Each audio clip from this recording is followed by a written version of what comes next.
Okay, and here we are with part 5 of our step-by-step acrylic landscape painting the red tree. And right now we're continuing on with our finish. So far we've done basically the sky and the background mountains. And now we're going to continue on moving forward in the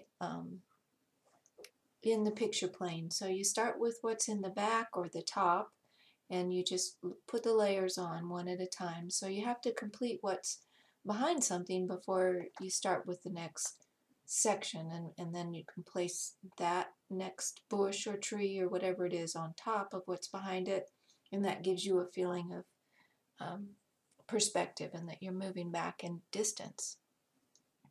Right now I'm just working with this small area where the edge of the field comes in contact with the tree, and you really have to look at your reference photo and don't think so much about, okay, I'm painting a bush or I'm painting a tree or I'm painting a field.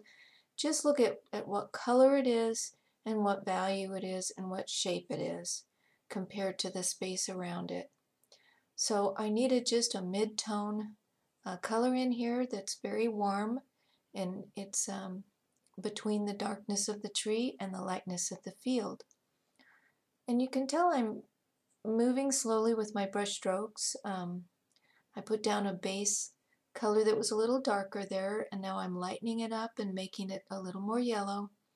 And I'm just very delicately, I have a lot of paint on my brush, and I'm just delicately softening the edge of that.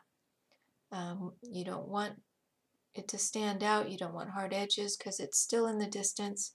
It's just basically a backdrop to the bush that's in front of it, and softens the edge of the tree there. So I'm mixing in some of my darker tree colors. So I've got Alizarin Crimson and some Quin Gold and Pthalo Blue, which is my standard dark color. So after I put that light in, now I'm coming back with the dark against the light and comparing those two spaces. It's all a matter of just back and forth, you know, the light against the dark, the shapes, you know, you do some of the foreground shape and then adjust the background shape behind it.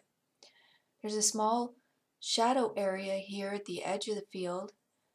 I start by laying in a little bit of that dark, and you can see how you can then adjust that. I've rinsed that dark off of my brush and came back in with the background reddish brown mid-tone there, and I'm just flicking my brush into it to adjust the edges of that mark.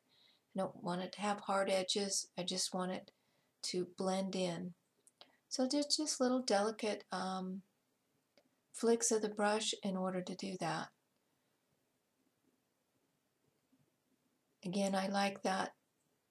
Brings a little more attention to the field and the rhythmic curve that's in the field that mimics the curve in the road and sets up a rhythm pattern. That's something that you look for, and it usually comes to you as you're painting.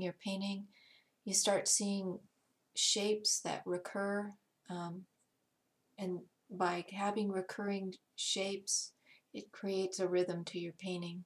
It's kind of hard to explain, but as you paint, you'll start to see those more. Going back to my dark color here, and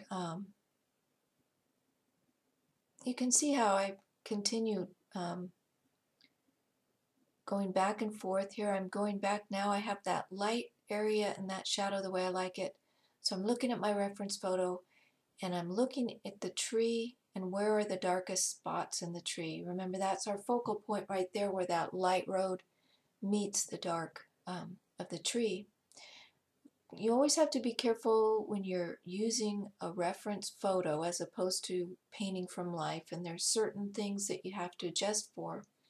And one of them is shadows. In a reference photo, you tend to lose most of the detail in the shadow just becomes very dark and just a dark mass. So you have to use your imagination and bring some of it back out, because when you're looking at an image in life or a scene in life, the shadows aren't completely dark. You can actually see things in the shadow.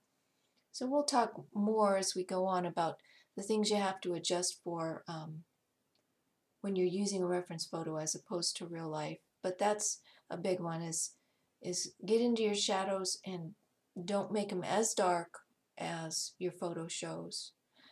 Other things photos have a tendency to do is blue things a little, make things, everything look a little bit too cool.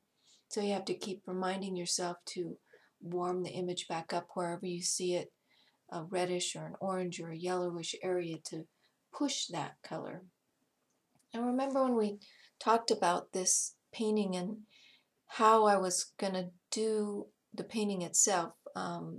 This red tree looks kind of dull actually in the reference photo, and I knew I was going to push the color on this tree. In other words, exaggerate the color, because it's a very pretty element and I liked it. What I'm focusing on now in this mass of the tree is I'm looking at my reference photo and I'm focusing on the edges. I don't want to paint individual branches, individual leaves, but I do want to get that soft, feathery look all the way around the outside of the tree. So I'm not focusing so much on the interior of the tree.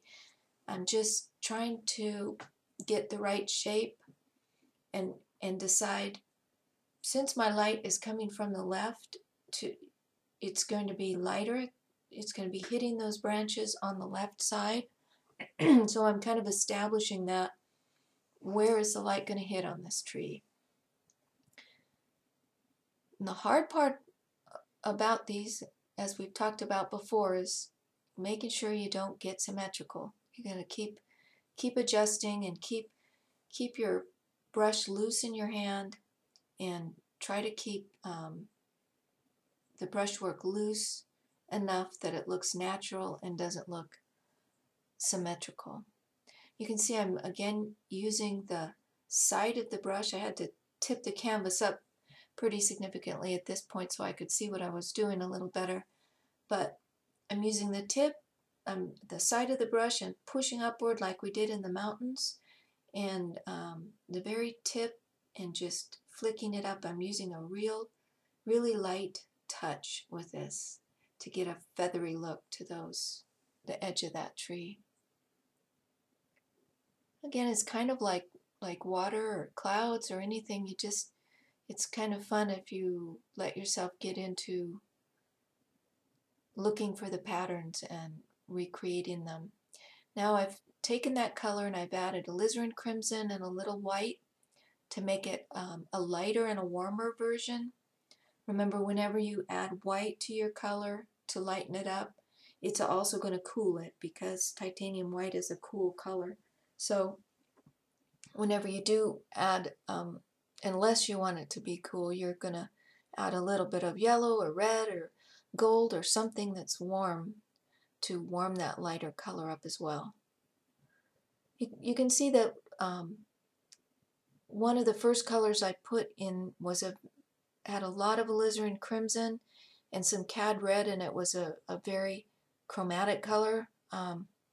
You always want to have your shadow color and a light color and a chromatic color. In other words, when you look at any image, it's going to have a shadow side and a light side, and right in between those two is where you're going to get the most vivid color, the most chromatic color. So when you look at a tree, it's not as simple as a ball. It has many of these shapes, these forms within the tree. So finding that right balance of a little bit of shadow color, a little bit of the chromatic color, a little bit of the highlight color, and just work those three colors together. Also pushing them one way or another.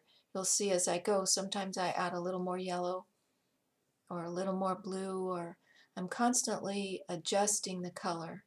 As in nature, the sunlight is going to be hitting any particular thing, and it's going to be from one side of the tree to the other. It's even the highlight color is not going to be the same. The shadow color is not going to be the same because it has different lighting all the way around.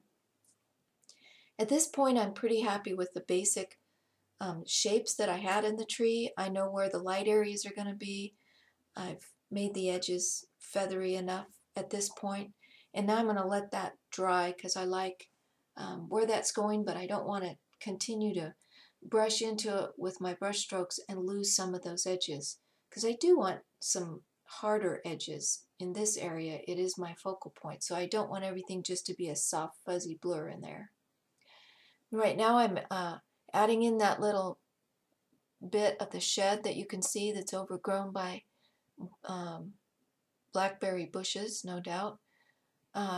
Put the dark, just did a simple dark, and then added some white to that dark to show where the roof is in sunlight a little bit.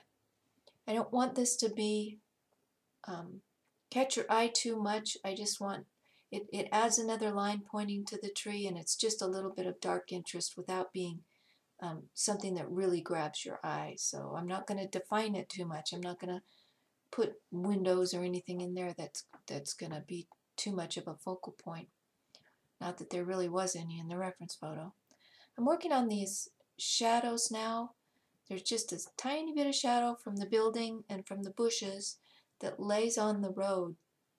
And the shadow color I'm using is sort of a purpley gray color. You know, whenever you're looking for a shadow color, it's just going to be a darker and cooler version of whatever the shadow is laying on. And it'll also depend on the color of the light, but we won't worry about that right now. And it's also going to depend on just the color family and the color harmony that you have going on in the painting, and what you want to do with the shadows. There's a lot of room to play in there. But you can also use the shadows. The shadows will define where the shape is underneath it. So shadows are a great way to show the hill and valley that's on that little road, the contour of the road itself, you do by the shape of your shadow.